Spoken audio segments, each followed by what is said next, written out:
ایران پہنچے اور اپنی شناخت بچانے کے لیے کہ انہوں نے کہاں پہ لینڈ کیا اور کہاں پہ وہ گئے ہیں، انہوں نے اپنے سسٹم جو ہیں جو ریڈار پہ لوکیٹ ہو سکتے تھے ان کو آف کیا ہے۔ جبکہ جو وال سٹریٹ جرنل ہے اس نے تو یہاں تک دعویٰ کر دیا کہ جو بیلسٹک میزائل ہیں ان کے ایندھن کے لیے ایران نے چین کو آرڈر کیا تھا، اور چین وہ مسلسل جو ہے وہ ایران کو ایندھن جو ہے سپلائی کر رہا ہے، جس کی وجہ سے یہ میزائل حملے جو ہیں وہ آگے بڑھ رہے ہیں۔ دوسری طرف جو بین الاقوامی میڈیا اس میں بڑا واضح طور پر کہا جا رہا ہے کہ چین کسی صورت بھی ایران کا نقصان نہیں چاہے گا اور نہ ہی برداشت کرے گا کہ ایران میں کسی قسم کی رجیم چینج ہو۔ اور اس حوالے سے جو دعوے کیے جا رہے ہیں امریکن میڈیا میں کہ چین جو ہے وہ میزائل ایندھن یا دیگر جو دفاعی سامان ہے وہ ایران کو اس وقت دے رہا ہے، تو ایران کے ساتھ چین کے تعلقات اس حوالے سے کافی عرصے سے ہیں، اب کے نہیں ہیں، اور چین کافی عرصے سے جو مختلف دفاعی سامان ہے اس حوالے سے بھی ایران کو فراہم کرتا رہا ہے، اور ایران کے ساتھ جو اقتصادی اور معاشی تعلقات ہیں وہ بھی چین کے کافی مضبوط ہیں۔ آپ چاہے تو دیکھ لیں کہ گزشتہ ماہ کی 25 مئی کو جو کارگو ٹرین تھی وہ بھی چین کی پہلی کارگو ٹرین ایران پہنچی تھی، اور یہ بیلٹ اینڈ روڈ انیشیٹو کا حصہ ہے، اور اس میں دونوں ممالک کے درمیان اقتصادی ترقی اور معاشی لحاظ سے معاہدے بھی موجود ہیں۔ تو چین کی جو برآمدات ہیں وہ ایران کو آپ سے نہیں ہے، پہلے سے ہو رہی ہیں، اس لیے اس طرح کے دعوے کرنا یا ایران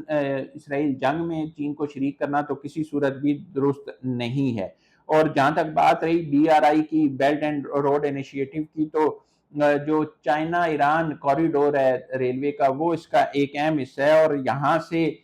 جو چین ہے وہ یہ چاہتا ہے کہ اس کی رسائی جو مغربی ایشیا ہے وہاں تک ہو جائے، اور اس کے ساتھ ساتھ چین جو ہے وہ کیونکہ ایران سے تیل بھی درآمد کرتا ہے، اور ایران چین کو برآمد کنندہ تیل کا روزانہ تقریباً 15 لاکھ بیرل جو آئل ہے، خام تیل ہے، وہ چین ایران سے لیتا ہے،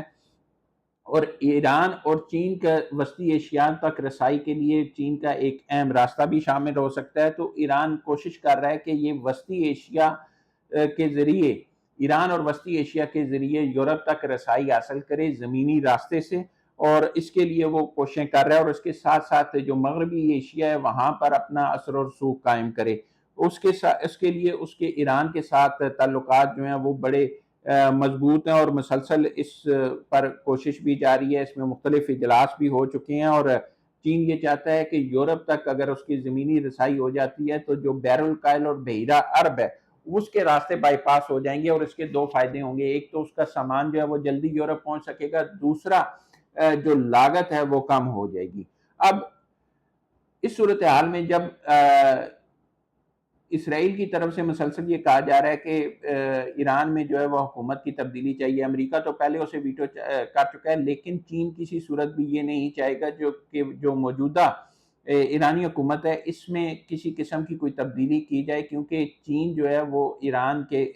موقف کی مسلسل حمایت بھی کر رہا ہے، اور اس کے ساتھ بھی کھڑا ہے، اس کے بیانیے کے ساتھ کھڑا ہے، اور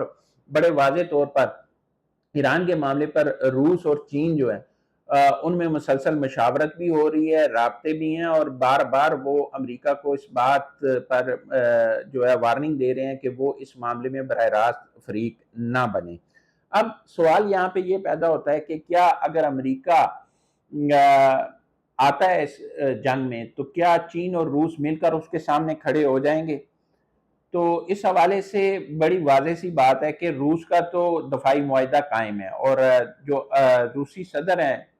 ولادیمیر پوٹن، ان کا بڑا واضح بیان ہے کہ اسرائیل نے حملہ تو کر لیا ہے لیکن وہ اپنے مقاصد حاصل نہیں کر سکے گا۔ ایران کے ایٹمی پروگرام، پرامن ایٹمی پروگرام کے دفاع کے لیے وہ تیار ہے۔ ایران نے ابھی تک روس سے دفاعی مدد نہیں مانگی ہے، اگر وہ روس سے دفاعی مدد مانگتا ہے جس طرح اسرائیل مسلسل امریکہ سے مانگ رہا ہے، اور اگر امریکہ اس میں آتا ہے تو ایران جو ہے وہ روس سے دفاعی مدد مانگ سکتا ہے، اور روس بھی براہ راست اس جنگ میں شریک ہو جائے گا، جس سے اس کا دائرہ کار وسیع ہو جائے گا، اور اس صورتحال میں چین بھی خاموش نہیں رہے گا۔ اس کا مطلب یہ ہے کہ اگر امریکہ یہاں پہ حصے دار بننے کی کوشش کرتا ہے تو چین اور روس اس کے سامنے کھڑے ہو سکتے ہیں، اور اس حوالے سے اگر دیکھا جائے تو چین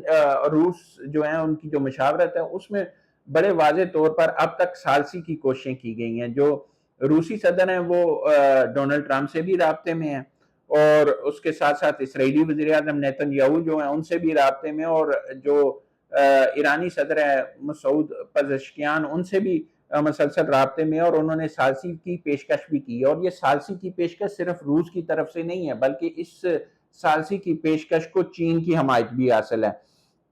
اسی طرح اگر آپ دیکھیں تو پاکستان کا بھی موقف یہی ہے کہ اسرائیل جو ہے اس کی جارحیت کی مذمت کی جانی چاہیے، اس کو روکنا چاہیے طاقت کے استعمال سے، اور پاکستان بھی ایرانی کے بیانیے کے ساتھ بالکل کھل کے کھڑا ہوا ہے. اور اب اس ساری صورتحال میں جب چین، روس اور پاکستان کی طرف سے بڑا واضح بیانات آ چکے ہیں، اور اس کے ساتھ ساتھ یورپی ممالک جس میں برطانیہ جو ہے وہ ایک اہم ملک اس لیے کہا جا سکتا ہے کہ جو E3 ممالک ہیں ان میں سے ایک ہے، ان کے وزیر اعظم کی طرف سے بھی امریکہ کو یہ کہا گیا ہے کہ وہ اس جنگ میں براہ راست شریک نہ ہو یا اس میں حصہ دار نہ بنے اور فوجی اس طاقت کے استعمال سے پیچھے ہٹ جائے. تو ڈونلڈ ٹرمپ کا جو بیان آیا تھا انہوں نے 2 ہفتے کا وقت طلب کیا تھا، لیکن اس کے ساتھ ساتھ جو ایران اور یورپ کے درمیان جو برطانیہ، فرانس اور جرمنی کے وزرائے خارجہ کے ساتھ ملاقاتیں ہو رہی ہیں، اب ایرانی وزیر خارجہ کی اور مذاکرات بحالی کی بات ہو رہی ہے، اس میں ایک امید ضرور پیدا ہوئی ہے. ایک تو امریکہ کے پیچھے ہٹنے سے، دوسرا یورپ کے ساتھ مذاکرات بحال ہونے سے کہ اب اسرائیل پر دباؤ بڑھے گا اور شاید کسی حد تک جو جنگ بندی کی امید ہے وہ بھی پیدا ہو گئی ہے. لیکن اس کو حقیقت بنانے کے لیے جو یورپ ہے اور امریکہ ہے اس کو یہ یقینی بنانا ہوگا کہ اسرائیل جو حملے کر رہا ہے، مسلسل فضائی حملے کر رہا ہے، وہ ایران پر اس کو روکے. اس کے لیے سب سے اہم کردار امریکہ کا ہوگا، کیونکہ ایران بڑے واضح طور پر کہہ چکا ہے کہ جو امریکہ ہے، امریکی صدر ہیں، ان کی ایک فون کال یہ سارے حملے رکوا سکتی ہے. لیکن اگر امریکہ اس کا براہ راست حصہ بنتا ہے تو یہ جنگ پوری دنیا کو اپنی لپیٹ میں لے لے گی، جس کا روکنا ناممکن ہوگا. اور اسی طرف اشارہ جو اقوام متحدہ کی سلامتی کونسل کا ہنگامی اجلاس ہوا ہے اس میں اقوام متحدہ کے سیکرٹری جنرل نے بھی کیا ہے، اور انہوں نے اس بات پر زور دیا ہے کہ طاقت کے استعمال کی بجائے، جنگ کی بجائے مذاکرات کو راستہ دیا جائے اور مذاکرات سے مسائل حل کیے جائیں. اور اگر یہ مسئلہ طاقت کے استعمال کا بڑھتا ہے تو اس کو روکنا ناممکن ہو جائے گا، جو سب کے لیے تباہی کا باعث ہوگا. تو اب آہستہ آہستہ دنیا جو ہے اس کے امن کی طرف بڑھنا چاہتی ہے، اور اس حوالے سے امریکہ کو بھی دباؤ کا شکار کیا گیا. امریکہ پر بھی مسلسل یہ دباؤ ڈالا جا رہا ہے کہ اس جنگ کو روکے، اور اسرائیل کی جو صورتحال ہے، اسرائیل میں جس طرح کے حملے کیے گئے ہیں، شاید اسرائیل بھی یہ نہیں اب چاہے گا کہ زیادہ طویل جنگ میں وہ ایران کے ساتھ جائے، اور امریکہ کی طرف سے کسی بھی صورت میں دباؤ آنے کی صورت میں یہ جنگ فوری طور پر روکی بھی جا سکتی ہے. امریکہ بھی اب اسی کوشش میں، اور امریکی صدر ڈونلڈ ٹرمپ جو ہے وہ کافی جنگوں کا حوالہ دے چکے ہیں اور کہہ چکے ہیں کہ انہوں نے بشمول پاکستان بھارت جنگ کے کئی جنگیں روکی ہیں، اور ایران اسرائیل جنگ روکنے کے حوالے سے بھی وہ اپنا کردار ادا کریں گے. تو یہ ایک مثبت رد عمل نظر آ رہا ہے کہ ایران اسرائیل جنگ کو روکنے کے لیے ڈونلڈ ٹرمپ بھی اب متحرک نظر آ رہے ہیں، اور اس کے ساتھ ساتھ عالمی برادری اپنا کردار مؤثر طریقے سے ادا کرنے کے لیے سنجیدہ نظر آ رہی ہے. تو توقع یہی کی جاتی ہے کہ روس اور چین نے جو سفر شروع کیا تھا کہ مل کر وہ امن کے لیے آگے بڑھیں گے، اور اب کیونکہ امریکہ کے ساتھ بھی روسی صدر کی مشاورت جاری ہے اور چین کی حمایت جو ہے وہ روسی موقف کو حاصل ہے، تو ہو سکتا ہے کہ یہ جنگ آئندہ چند دنوں میں بند ہو جائے اور اس کا جو مذاکرات کا سلسلہ ہے وہ بحال ہو جائے. لیکن